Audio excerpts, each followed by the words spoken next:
नमस्कार सम्मानित साथियों, मैं रमेश चंद्र पांडे आज अपने YouTube के चेक जाओ चैनल, जो कि विकास के प्रति जवाबदेही से जुड़े सवालों पर बेबाकी से अपनी राय व्यक्त करने के लिए बनाया गया है, के माध्यम से जिस विषय को आप सबके साथ साझा करना चाहता हूँ वह है लोक सूचना अधिकार अधिनियम 2005 के तहत मांगी गई सूचनाओं को प्राप्त करने में हो रही दिक्कतों का समाधान कराने के संबंध में राज्य सूचना आयोग को मेरे द्वारा आज एक पत्र प्रेषित किया गया है। इस पत्र की डिटेल में जाने से पूर्व इस विषय की पृष्ठभूमि में मैं बताना चाहता हूँ कि मेरे द्वारा गत 4 जून को लोकसभा चुनाव के मतगणना के दिन 4 आरटीआई के आवेदन पत्र तैयार किए गए। सेवा विस्तार और भ्रष्टाचार को लेकर आरटीआई के तहत लगाए गए इन 4 आवेदन पत्रों को लेकर मैं पोस्ट ऑफिस गया।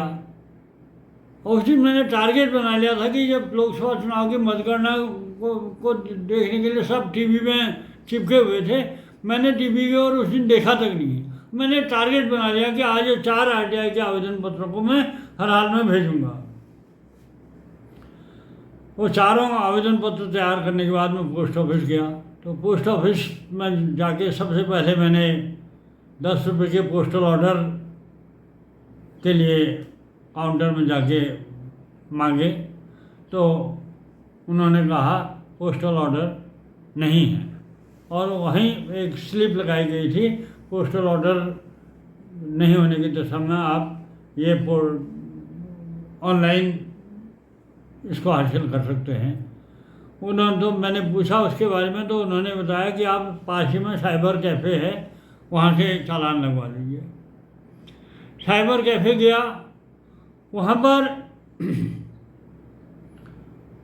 उन्होंने करीब 1 घंटा में बैठा।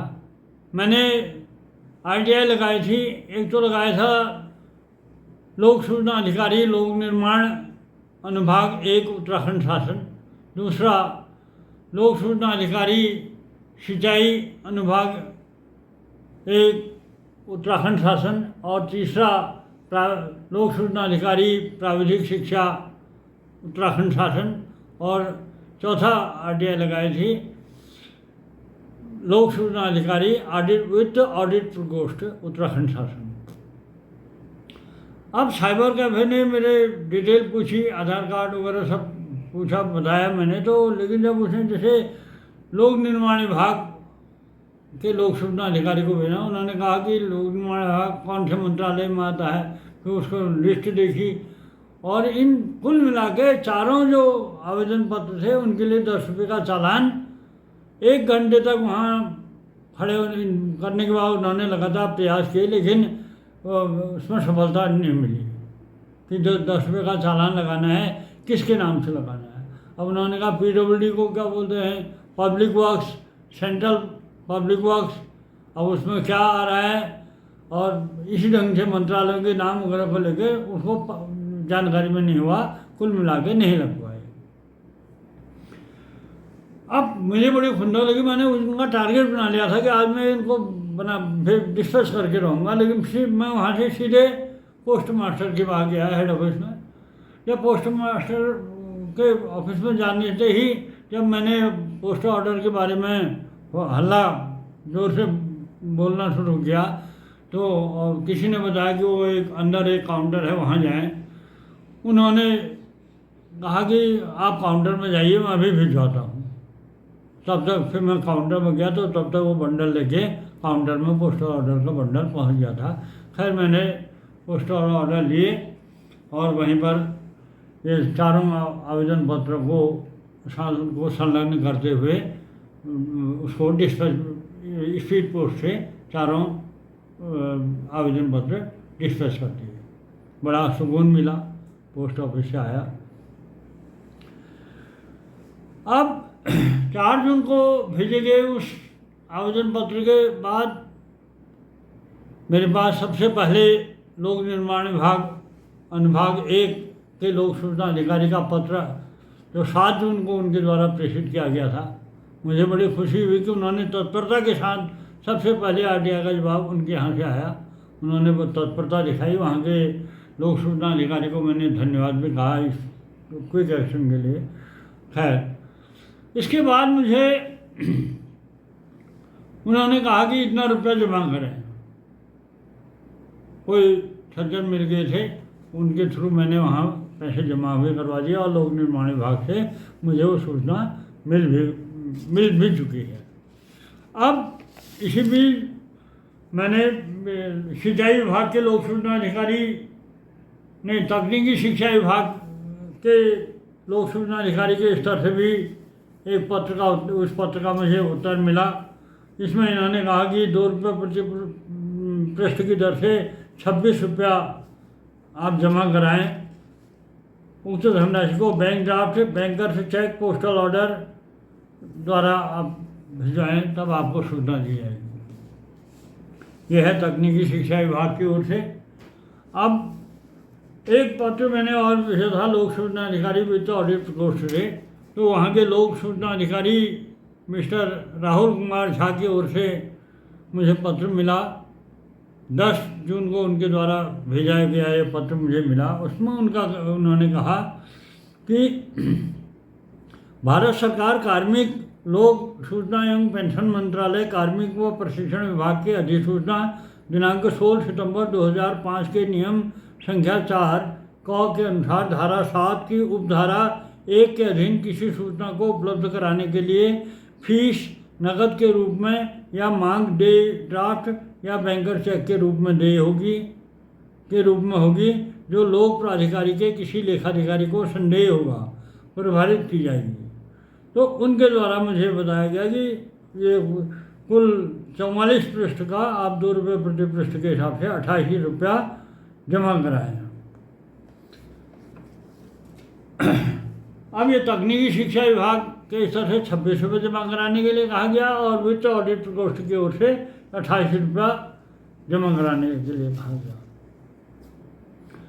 अब मैं इस बात को लेकर चौंका। मुझे सूचनाओं की तुरंत आवश्यकता थी, लेकिन अब मैं कैसे इनको अब मैंने देखा बैंक जाऊं, बैंक ड्राफ्ट या बैंकर चेक के लिए बैंक में लाइन लगूं, फिर बैंक से वो बैंक ड्राफ्ट लेके फिर पोस्ट ऑफिस जाऊँ, वहाँ लाइन में लगूँ, रजिस्ट्री करूँ, 50 रुपये दे के फिर रजिस्ट्री कराऊँ, वहाँ लाइन में लगूँ।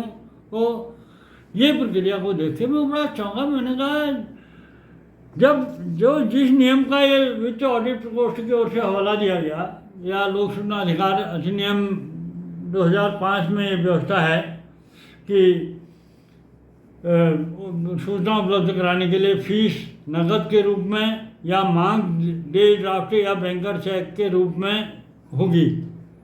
ये ठीक है, उस समय 2005 में ये व्यवस्था थी। 2005 के बाद से आज जो व्यवस्था है वो उसमें तो धरती आसमान का अंतर है। उस समय आज की डेट में पूरे देश में जो है कि पूरा वित्तीय लेन देन ऑनलाइन व्यवस्था के तहत हो रहा है। पूरा डिजिटलाइजेशन हो गया है सुदूरवर्ती इलाकों में भी। और ये लोक सूचना का आदान प्रदान के लिए, सूचना जैसे महत्वपूर्ण सूचनाओं के आदान प्रदान के लिए हम डिपेंड हैं सीधे पोस्ट ऑफिस और जाएं और बैंक में बैंक ड्राफ्ट बना के भेजें। ये बड़ा अटपटा लगा। तो इसी को देखकर जो भी मन में मेरे विचार आया, मैंने आज यहाँ पर सचिव राज्य सूचना आयोग को उत्तराखंड देहरादून को एक पत्र भेजा ईमेल के जरिए सूचना प्राप्त करने में हो रही दिक्कतों को दूर करने के संबंध में अनुरोध। और इस पत्र के साथ मैंने वित्त ऑडिट प्रकोष्ठ और तकनीकी शिक्षा के जो लोक सूचना अधिकारियों के स्तर से मुझे जो पत्र प्राप्त हुए हैं पैसा जमा कराने बाद, उनको भी संलग्न करके भेजा। और मेरे द्वारा इस पत्र में कहा गया कि सूचना प्राप्त करने के लिए नकद के रूप में या मांग डे ड्राफ्ट या बैंकर चेक के रूप में फीस जमा करने हेतु जिस नियम का हवाला दिया गया है वह नियम 2005 की परिस्थिति को दृष्टिगत बना है। वर्तमान में जब समूचे देश में वित्तीय लेन देन ऑनलाइन हो रहा है, ऐसे में कृपया निम्न सुझाव को लागू करने हेतु विचार करने की कृपा करें। सूचना प्राप्त करने हेतु समस्त वित्तीय लेन देन ऑनलाइन के माध्यम से कराने की व्यवस्था की जाए ताकि समय और धन की बचत हो सके।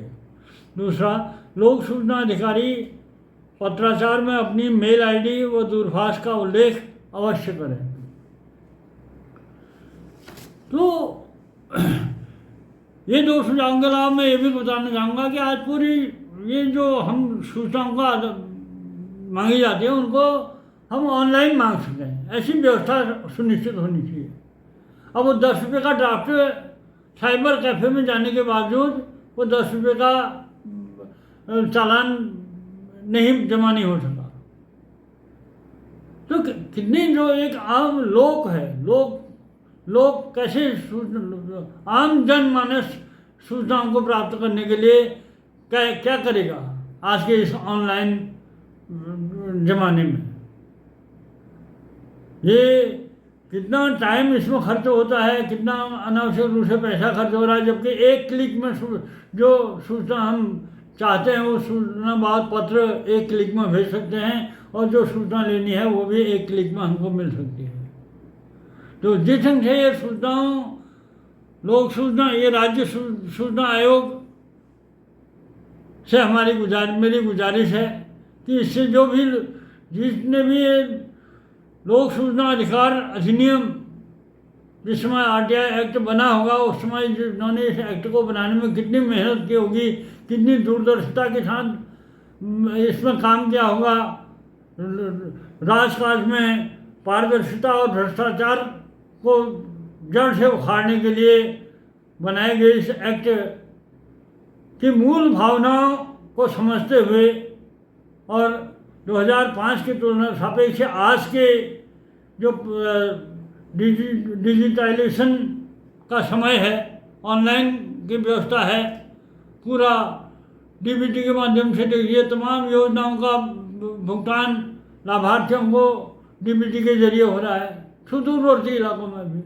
तो क्या हम एक सूचना प्राप्त करने के लिए जो पैसा जमा करना है हमें, उसको हम ऑनलाइन जमा नहीं कर सकते हैं क्या? मैं समझता हूँ इसमें राज्य सूचना आयोग द्वारा इसको गौर करते हुए इसमें मैं पूरी सूचनाओं को प्राप्त करने में के लिए ऑनलाइन व्यवस्था को लागू करने के लिए प्रभावी प्रयास किए जाएंगे और आगे इसमें जो भी कार्यवाही होगी या जो भी कार्यवाही मेरे संज्ञान में आएगी उसे आप सबके साथ साझा करूंगा। और फिलहाल इसी के साथ आपसे गुजारिश है कि मेरे चेक जाओ चैनल को लाइक, सब्सक्राइब और शेयर करते रहें। धन्यवाद।